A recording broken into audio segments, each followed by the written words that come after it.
And we are delighted to have Rob Lass in this seminar. So I'm going to give a short introduction about him. Rob Lass is University Distinguished Professor at Barnett and Barnett Rosenberg Chair of Plant Biochemistry at Michigan State University. He's also an emeritus president of the American Society of Plant Biologists, and his long-term research interest is understanding how higher plants use metabolism to adapt to environmental factors and how primary consumers of plant foods, including humans, benefit from these metabolic strategies. Until several years ago, his research was entirely focused on using genetically tractable model organisms, but genomics technologies now enable the study of an enormous range of metabolic strategies that plants have evolved over tens and hundreds of millions of years. Therefore, most of the current work of his laboratory group has a strong comparative genomic and biochemical emphasis. Rob Lass has been at the MSU since 2014. Prior to that time, he worked at the US National Science Foundation, in industry at Serum Genomics, and as a faculty member of the Boyce Thompson Institute for Plant Research at Cornell University. He was Ernest Jacob Michael Visiting Professor in the Weizmann Institute of Science Department of Plant Science in Rehovot, Israel during 2012 and 2013, and Senior Visiting Research Scientist at the Max Planck Institute for Chemical Ecology in Jena, Germany from 2002 to 2003. And today he's going to talk about specific matter of metabolic diversity in Solanaceae, from the tip of the trichome to the root of the matter, evolution of metabolic diversity in tomato and its relatives. So with that, I let you, Rob, to start the talk. Thank you very much for being here. And thank you very much for that nice introduction. Rocio, is it looking clear? Perfect. Thank you. Well, thank you all for coming. Thanks for the invitation. And yeah, this is going to be a lot of biochemistry and some evolutionary biology, and I hope it goes well. The idea is to give you a bit of information about some of the projects going on in the laboratory regarding specialized metabolism, primarily in the trichome, but I'll have a little bit to say about the root toward the end. So as a way of framing the current research, really for decades, this sort of triangle of phenotype, genotype, function was really the kind of the coin of the realm in much of reductionist molecular biology, molecular genetics, where we would go across, one might be interested in the function of a gene, and so you might look for or make a mutation, study its phenotype, understand more about its function, and go around in either direction around this triangle. And this was really driven and potentiated by the availability of wonderful model organisms, be they E. coli, Saccharomyces, baker's yeast, maize, tomato, Arabidopsis, et cetera, Drosophila, et cetera. Over time, I'd say the last 10 years, with increased availability of genomic and transcriptomic, et cetera, omic data across many increasing number of organisms, an increasing number of groups, I've really come to appreciate this sort of triangle, which is my variation on the one gene, one organism, one career triangle I just described to you. Where in the lab, we're very interested in traits that are plastic, variable across organisms within a species, across a taxon, we're interested in the variation that drives these traits, the genetic variation. And in our lab, we're very, very invested in understanding biochemical mechanisms. Presumably in many of your labs, you're interested in other kinds of mechanisms, development, reproductive barriers, and so on and so forth. We're really interested in small molecules and enzymes. The small molecules that we're interested in, that I think of as being kind of a perfect use case for that triangular philosophy, are specialized metabolites. Why are they so perfect? Well, for one thing, they tend to be taxon specific. Sometimes a single species, a single genus, family, etc. They tend to be cell type or tissue or organ type specific. And I'm showing examples here, but I'll just focus on opium poppy with the latex, where the various active alkaloids are found. And they tend to be end products. This is, perhaps a bit more controversial, but if you think about it, the colors and the flavors or pain-inducing molecules shown here, presumably these alkaloids evolved as protective molecules. Certainly glucosinolates, we know, evolved as protective as well as attractive molecules, or have been sort of brought in by some specialist insects to become attractive molecules. So these molecules have functions. Okay, this triangle might remind you a bit of 2 slides ago. This is Paul Fiesels, who I believe is on the call, graduate student in the laboratory. His rendering of the sol concept, that really kind of emerged, I'd say 15, 20, 25 years ago, or our version of it, where at the center, instead of having a single organism such as Arabidopsis and its community and its tools, the Solanaceae emerged as the focus of attention and tool building and so forth. And for our research, really, we're interested in the chemical diversity, the metabolic pathways underlying that diversity, and of course, the evolutionary mechanisms that have brought about, and going forward will continue to bring about changes in phenotype. Okay, a bit of a close-up, again from that same paper. And by the way, for those of you interested in specialized metabolites and their evolution across the Solanaceae, you might have a look at this recent review article that we authored with Hannah Parks, and that Paul and I authored with Hannah Parks and Corny Barry here at MSU. What we've tried to represent here is the fact that across the Solanaceae, there are specialized metabolites that one finds in one form or another in many or most of the plants that one might look at. There also are specialized metabolites that are quite restricted phylogenetically, as well as, of course, temporally and in terms of tissue types. The object of our attention tends to be trichomes, glandular secreting trichomes that store and sometimes secrete and sometimes make sticky. We were talking about that before the seminar. Make plants sticky with compounds that in some cases are known to be to mediate protection or interactions with other organisms in the environment. Some that you may or may not, or at least you may be more or less familiar with, would include the trichomes of hops, which produce the bitter compounds that are present more and more or less quantities in beer.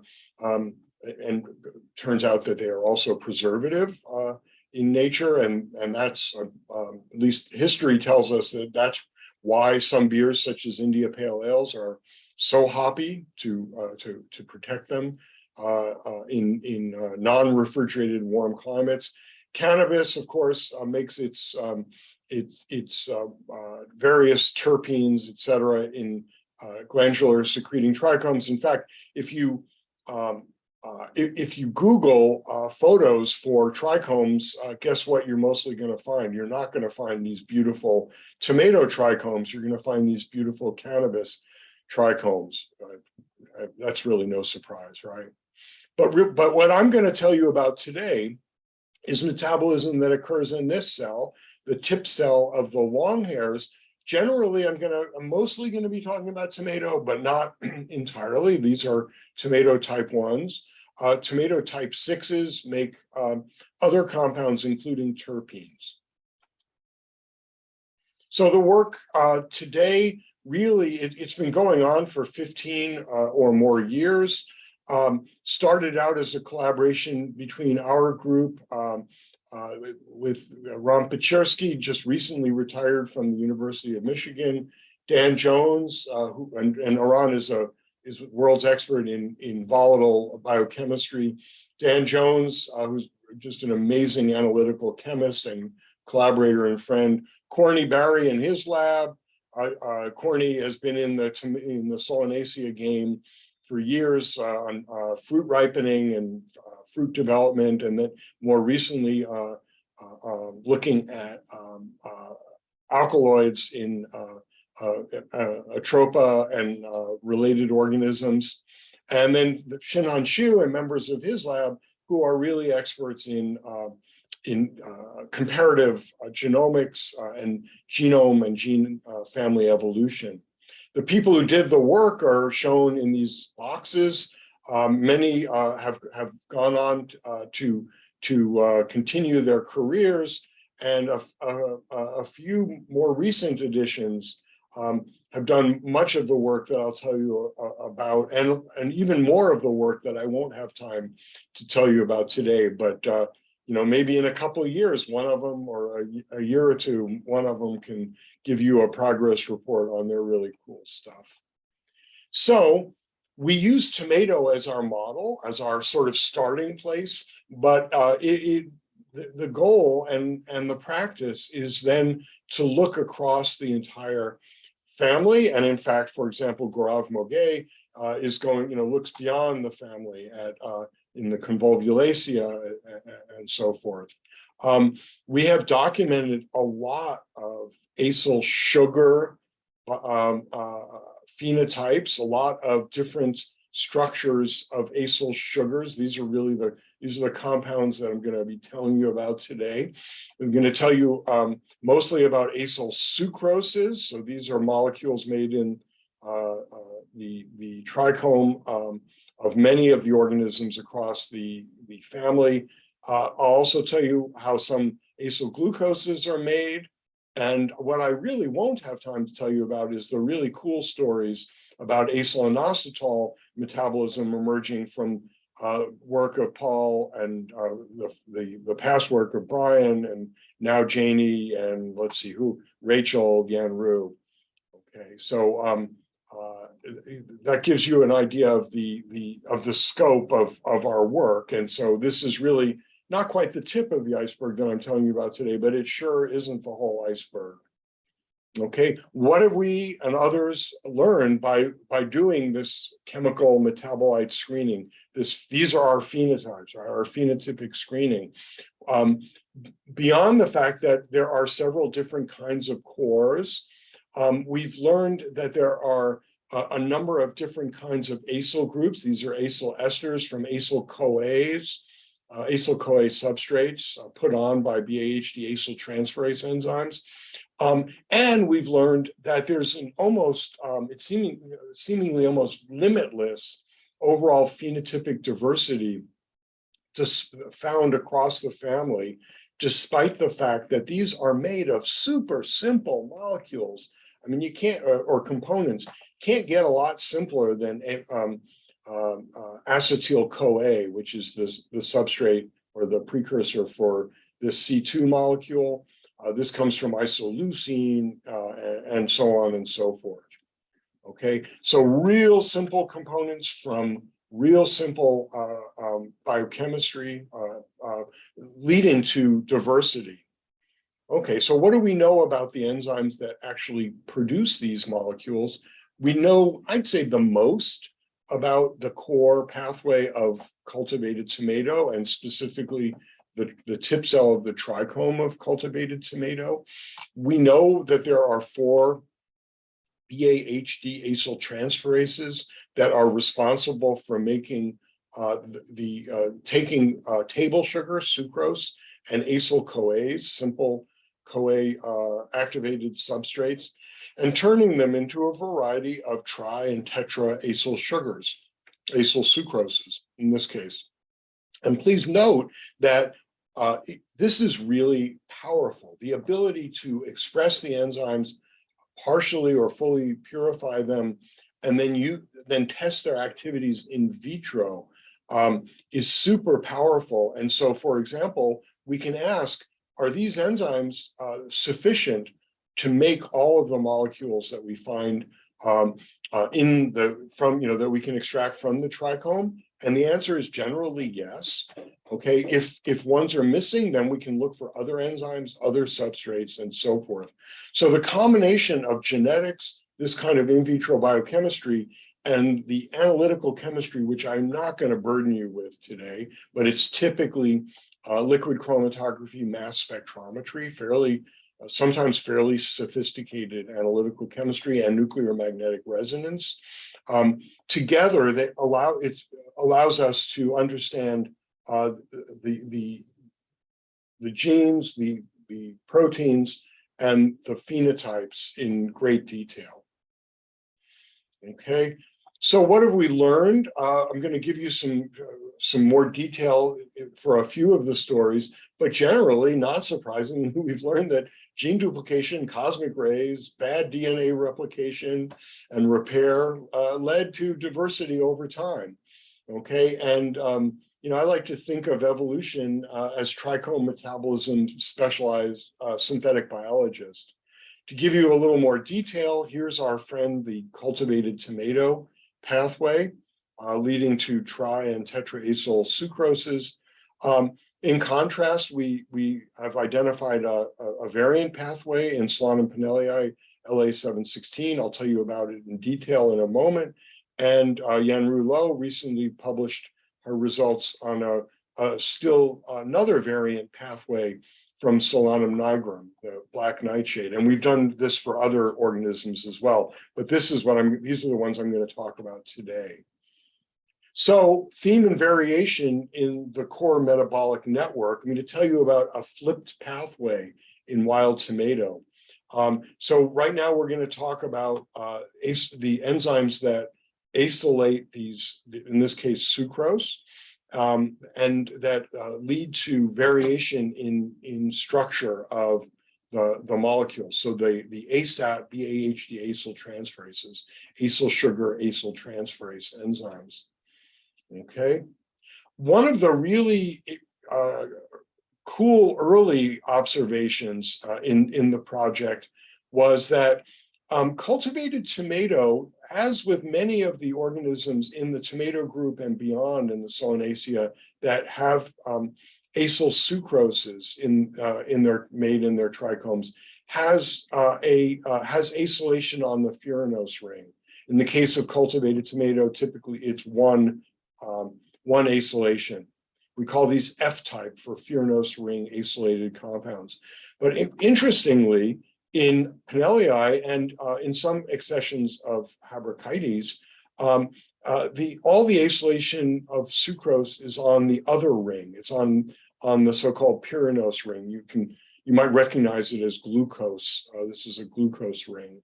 Okay, and we call these P for pyranose type. Penchant-Fan when he was a postdoc in the lab, got very interested in understanding what it is that, what the differences are what the pathway leading to P types is. And much to my surprise, I'll say, the pathway is using the same, or at least orthologs of the same enzymes, two of the core enzymes, actually three of the core enzymes of the cultivated tomato pathway. But some things have changed to make it so that the third step in cultivated tomato, the ortholog is now catalyzing the second step. The second step in cultivated tomato, its ortholog is catalyzing the third step.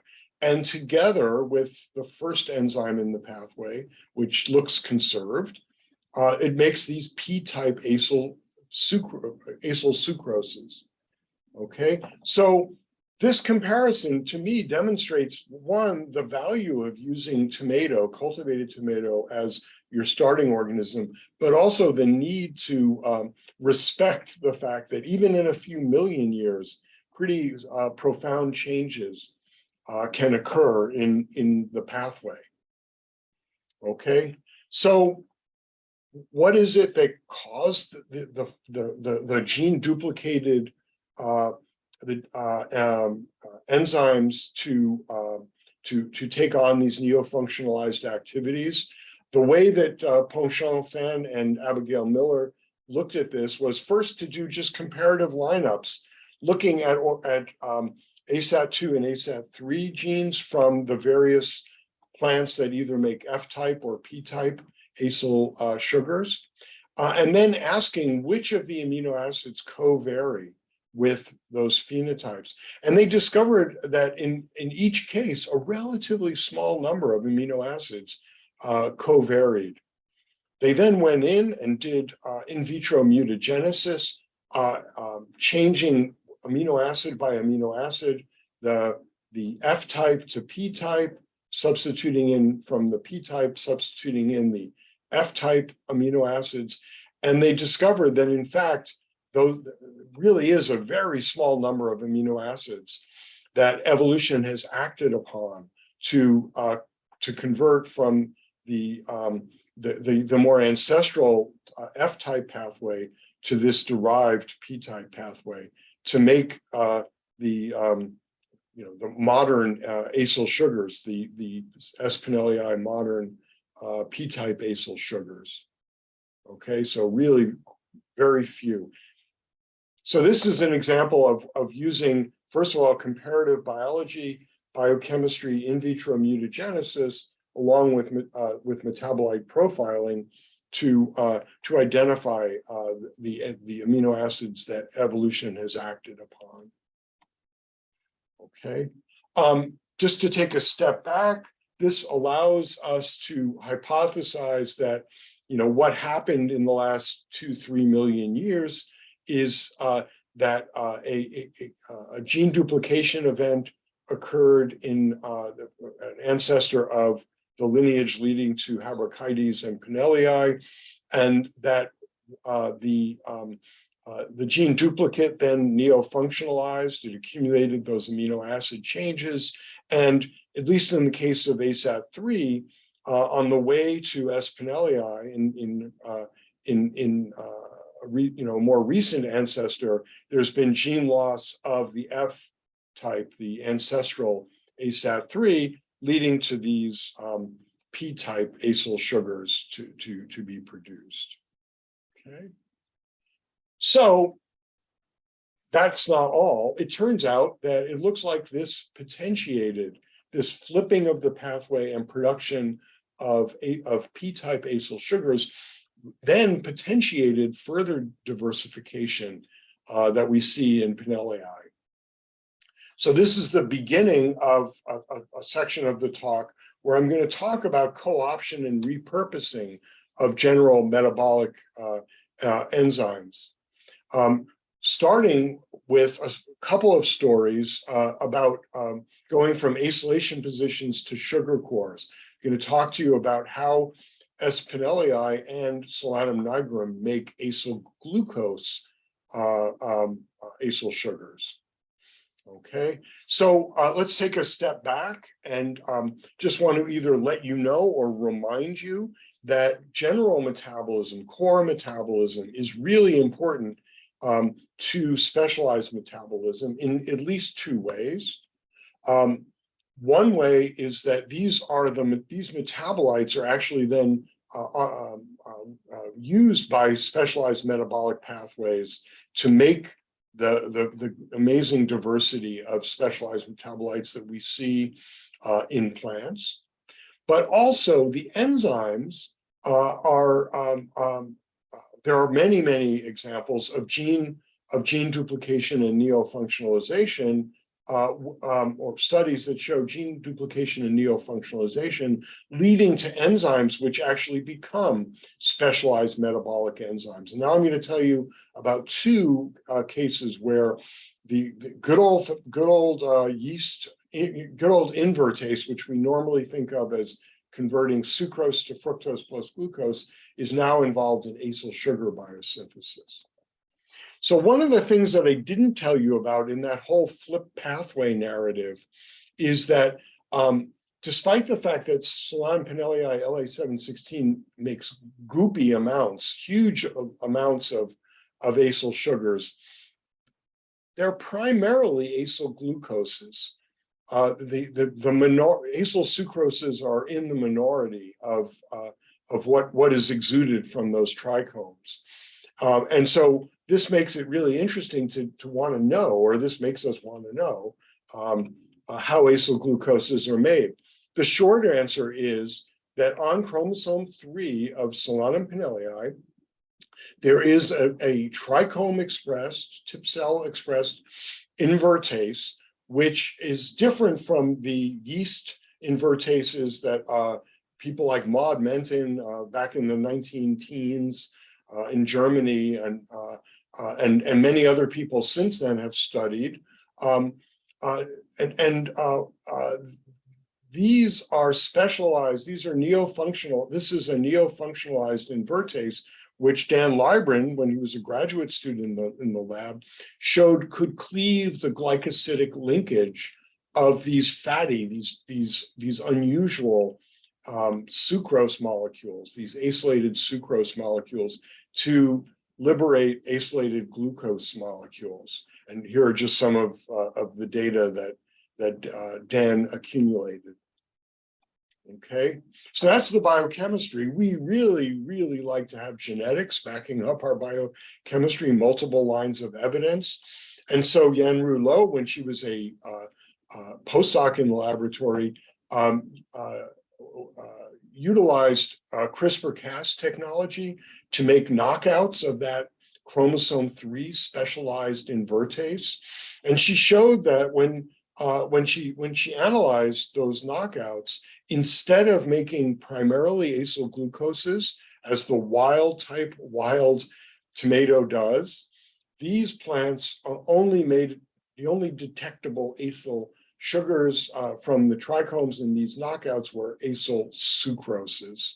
So this enzyme, deleting the enzyme caused a lack of acyl glucose production, consistent with the hypothesis that invertase that specialized invertase is necessary for acyl glucose biosynthesis. Then in parallel, former graduate student Brian Leong set up a system or took advantage of some backcross integration, backcross integration line that produces in cultivated tomato trichomes, produces P-type acyl sugars instead of the normal F acylated ones.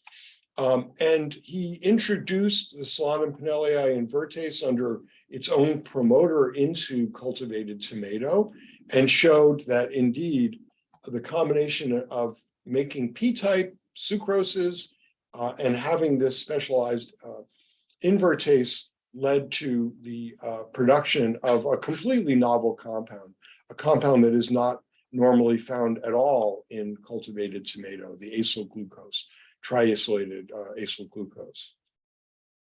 Okay, so taken together, these the flip pathway creates the substrate for this special enzyme, and then this special enzyme makes acyl glucoses. So if you're not really all that excited about biochemistry, but you are interested in how multiple genes evolve to create novel form and function. Just think of this as a 3-gene epistatic complex, 3 enzymes which have evolved together or have evolved to, in modern Solanum pinelii, make these acyl glucoses that are not found in cultivated tomato, and in fact are not found in many of the other tomatoes and other acyl sucrose producing plants within the Solanaceae.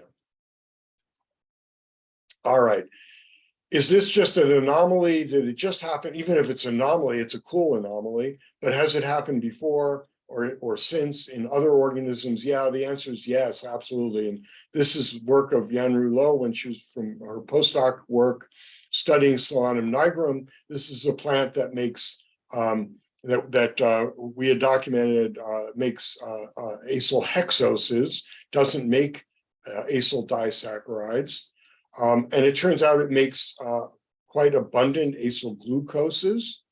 And Yanru went in and used transcriptome analysis of trichome transcriptomes and biochemistry and comparative genomics to and analytical chemistry to come up with this pathway where there are 2 enzymes that together, 2 of the BAHDs that were in nigrum, they make a diacyl sucrose that is then acted upon by an invertase-like enzyme to make diacyl glucoses, and then this is converted to triacyl, abundant triacyl glucoses that we see made from Solanum nigrum.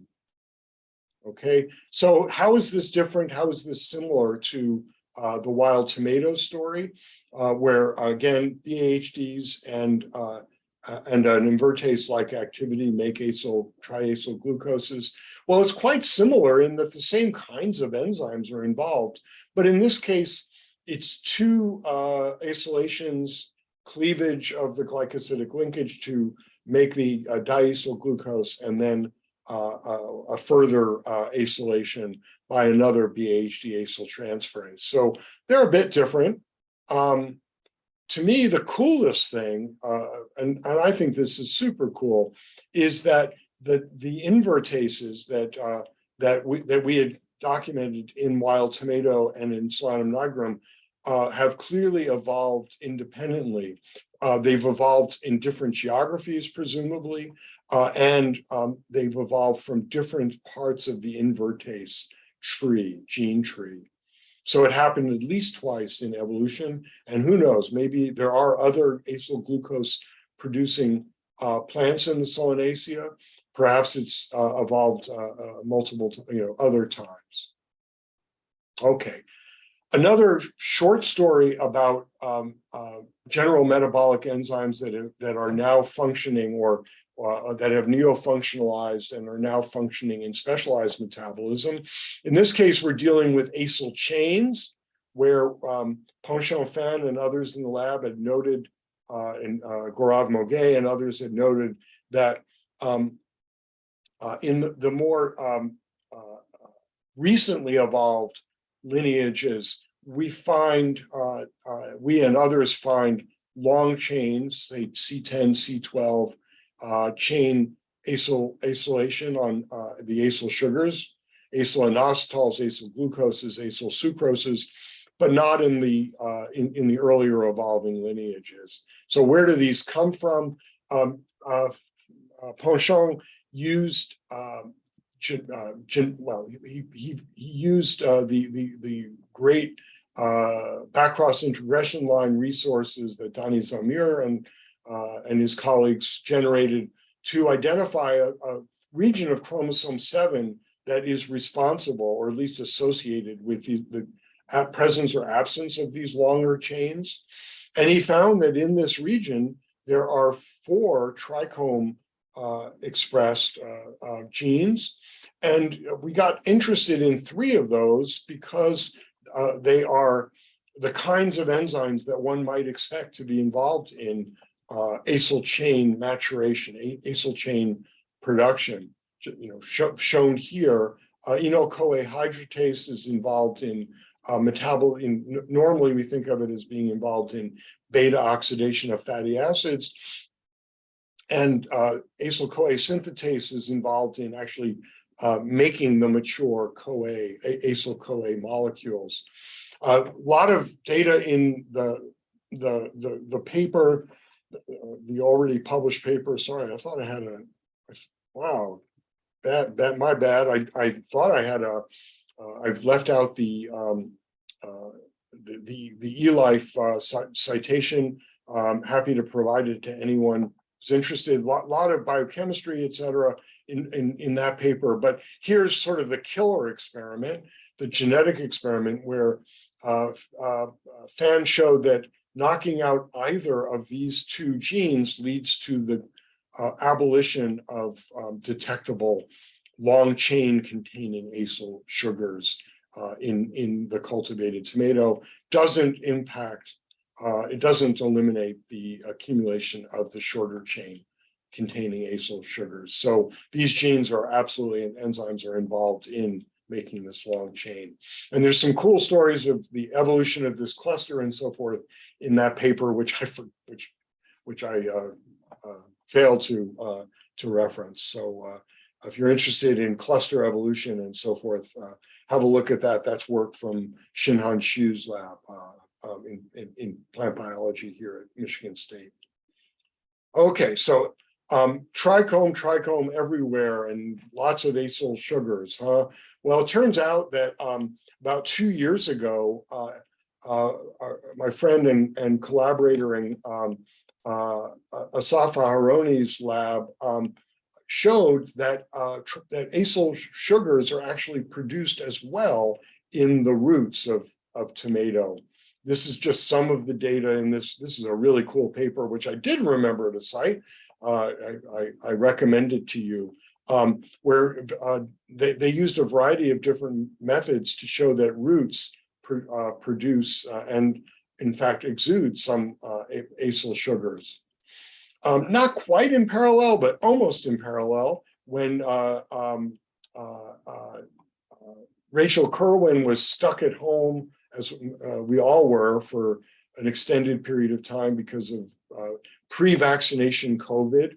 Rachel put her bioinformatics skills together or deployed them to look at expression, to do gene regulatory network analysis in tomato. And one of the super cool things that she identified was that yes, ASAT1, ASAT3, ASAT4 are indeed expressed in the trichome. But what was really cool is she found that paralogs of these genes are expressed in the root, really highly expressed in root hair. And this was mining publicly available data, I should point out. So in a case like this with ASAT4, these 4 genes are in a cluster. We had published on this, Tony Schillmiller and others, and I had published on this a number of years ago. It's in a cluster. In that cluster, these paralogs are root expressed, and this one is trichome expressed. And similarly, even though they're not genetically linked in modern tomato, these ASAT1 paralogs have very different gene expression patterns. So Rachel has set up a couple of different systems for doing deep dive analysis of the acyl sugars made in roots of young plants and less young plants. And this allows us to ask questions like, are these genes involved? And what are the products? What are the enzymes? And are these genes, in fact, involved in acyl sugar biosynthesis? CRISPR-Cas mutants, here, this is a mutant of the trichome expressed, and this is a mutant of the root expressed, ASAT1. In the case of the root expressed ASAT1, those are completely, the knockout of that gene is devoid of detectable root acyl sugars. So that clearly is involved in root acyl sugar biosynthesis. In contrast, when Rachel looked at the trichome, knockout of the trichome expressed ASAT, no impact on roots, but the trichome, but in contrast, the ASAT1-like knockout did not affect trichome acyl sugars at all. So these really are completely separate. They've evolved to function independently in different parts of the plant. So the story is still pretty young. It's coming together. A root acyl sugar biosynthetic pathway that's parallel to that in trichome has evolved. I say in the tomato lineage, but I'd say we should just say has evolved. Lots of work is left to do to characterize the products by NMR. Paul's doing that. Test the enzymes in vitro. Janie's doing that. So Paul, graduate student in the lab, Janie, postdoc in the lab, and characterizing CRISPR-Cas mutants of more of the expressed enzymes. Rachel and Yan Ru are really driving that with lots of help from Sarah Haller, technician in the lab, who's actually making the transgenic lines and genotyping them. So stay tuned, there will be more.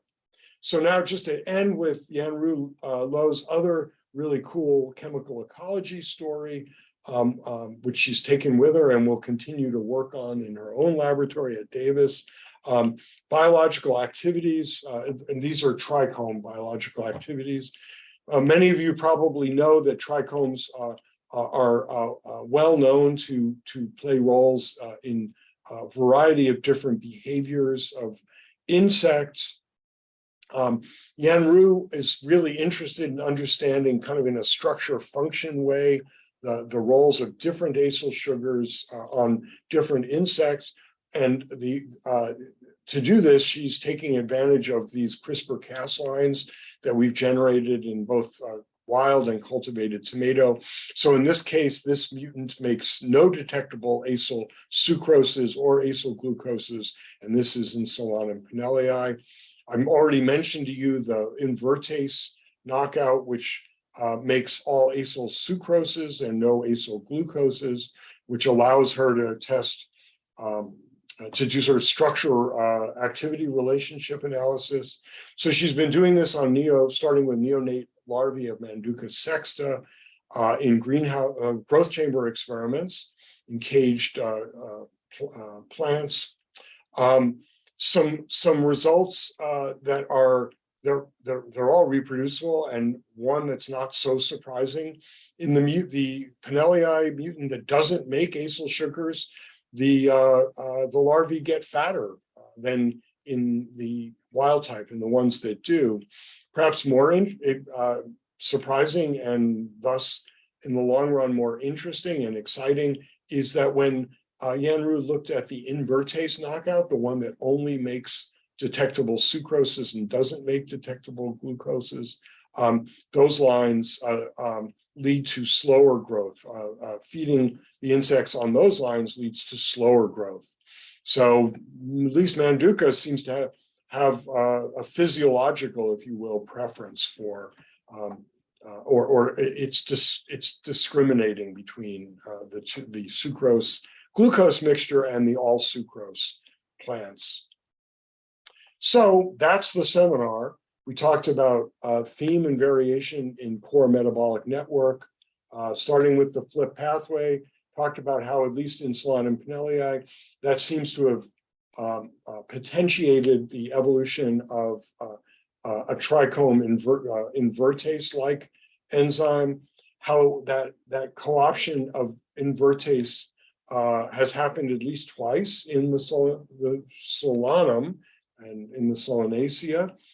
Gave you another example of that cluster, that gene cluster that Ponchon Fan and others analyzed, that's involved in making the longer chain, which seems to be a derived trait. Acyl sugars in the underground, a cool story with already really cool biology from Asaf's lab at Weizmann Institute, and increasing amount of information that we have about how those things, what they are and how they're made. And then finally, some of the work that Yanru Lo has commenced or has done on biological activity in tomato trichomes. This was the group 3 summers ago before, number one, a lot of people graduated and moved on. And while we could still be together in a safe manner. Here's some pretty pictures of spinies and so forth. And if there's time and interest, I'm here to answer questions. Thank you, Rob. That was a great talk, very complete and so much information. That's amazing. So now we are open for questions. We already have a question from Federico Roda. You can turn on your microphone. Hi, great talk, very inspiring. I have a question about plants without glandular trichomes. Do they have the SAT leaf genes in their genomes and they just don't express them, or the genes disappeared or are truncated or something? Yeah, I wish I had a really great answer for you, Federico, because we tend to ignore those. Yeah. It's a blindness. Yeah, right. So, for example, right. So since I don't have a good answer, I'm just going to say that's a really great question, and maybe someone else on the call has a good answer. Because the trait is so labile evolutionarily that it's unlikely that the genes disappear. And it seems like they also need them in the roots, at least some of these ASATs, but they are not the same. But so it's unlikely that they disappear. It might be just an expression thing or something like that. Yeah. Right. Thanks. Right. Well, or it could be a transcription factor in trichome development that has gone away, and thus, at least in that lineage or in that organism, that species, it's gone away. But you're right. If evolution brings back trichomes, then right, it is, yes. I really wish I had a good answer, Federico. Sorry. Thanks a lot. Thanks. Okay, now we have a question. Oh, sorry. Yeah. Oh, I was wondering if I should be reading them or you're going to read them. But go ahead. Oh, yes, I can read. It's fine. Yes, now we have a question from Pat Bedingford. Hi, Rob. Boy, I just love this story. I think it's fabulous, and I feel like what you've really shown is basically how does genetic variation arise, which is so key to every kind of biology. And so you've shown examples of gene duplication and neofunctionalization and then epistasis. I think that this example should be in every biology textbook. I really love it. The only part I'm a bit confused about, so there's those novel metabolic pathways being introduced in this way through evolution, but where does selection come in? So what is the selection for these novel metabolic pathways? I know you can go ahead and speculate. Right. Well, so is there even selection, right? Or is this just something that, that at least in the case of the Pinelli example, is this just something that arose a couple million years ago and will go away, or or what? And in fact, that with the one set of experiments that Yanru did with the one insect, that makes you wonder, well, okay, if they're growing more poorly when you only have sucroses, what's the deal with having sucroses and glucoses? But of course, that's one insect, and probably not one that's in, for example, the Atacama Desert. Yeah, I really, maybe now that you're quote unquote retired, maybe you can go in and do field work with these, collaborate with Yanru and do field work with these. It's a great question.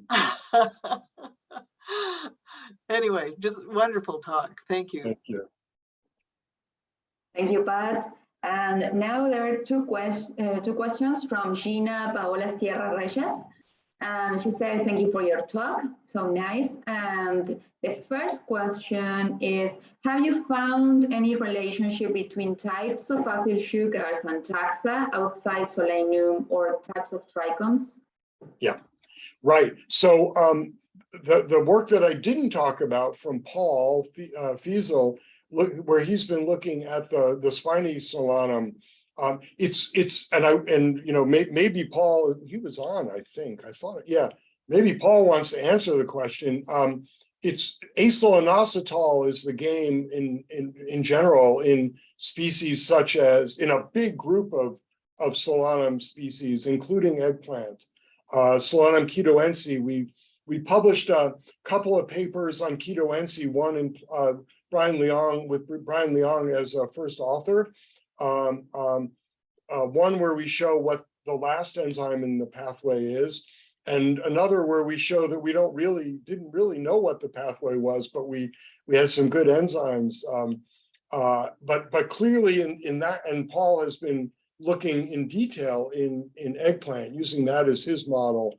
And we think we know what that pathway is, but clearly there, kind of my biochemist way of thinking of it is embedded within the Solanaceae or embedded within the solanum. Those organisms are making acyl inositol based or inositol based acyl sugars. And by the way, Solanum nigrum also has, in addition to acyl glucoses, also has acyl inositols. And so that's confusing.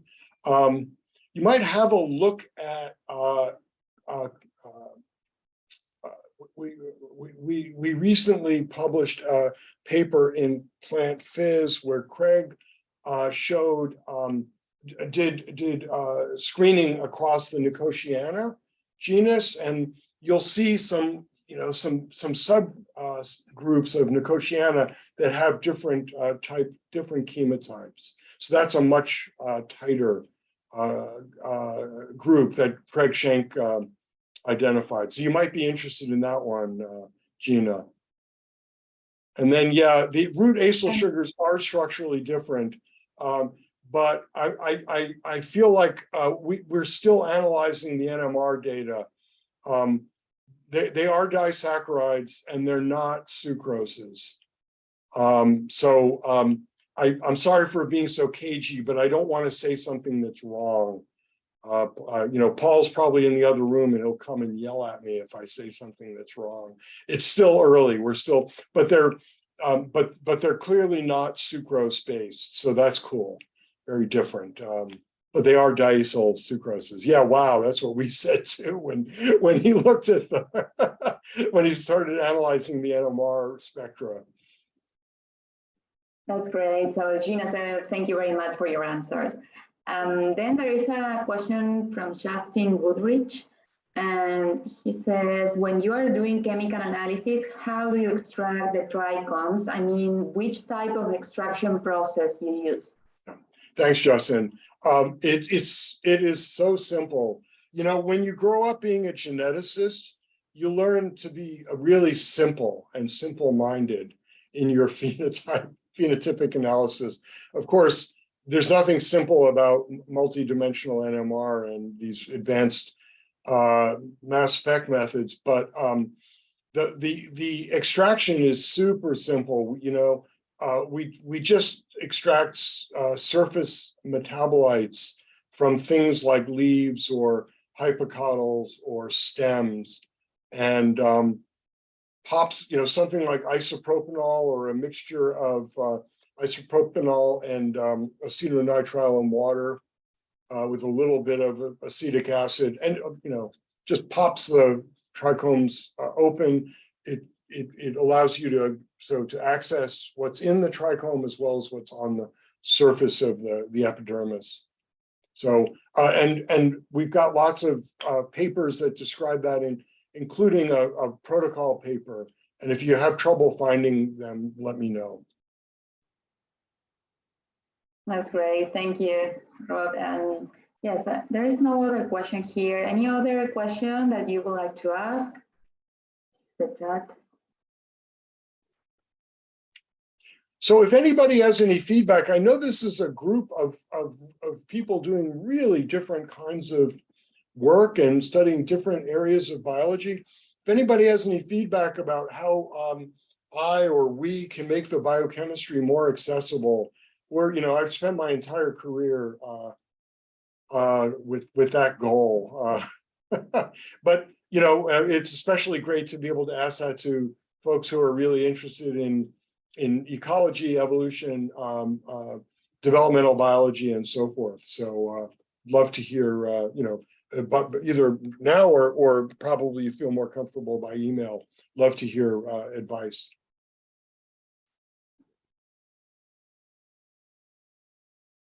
If Lucas, yeah. Oh, if you want to say something. Oh, not. I was just going to say, yeah, I'd love to chat about that at some point. I come from a biochemistry background myself and have moved more and more into the evo space. So yeah, that would be fun to have a conversation about that at some point if I can formulate my thoughts more concisely. Great. Yeah. Yeah. So I'd love to, you know, I'd love to share what, you know, kind of what we've learned, but also if you've learned stuff, it's really easy to confuse people about metabolic biochemistry. That is, I have there's just no trick to that at all, right? Definitely. Yeah. Well, with that, we are ending this seminar. So now in 2 weeks, we'll have Andrea Cocucci and Ana Clara Ibanez, who are going to speak about the evolution of flower traits in Salpicroa and its relationship with contrasting pollination modes. And with that, thank you everyone, especially Rob. That was a great presentation, and see you in 2 weeks. Bye.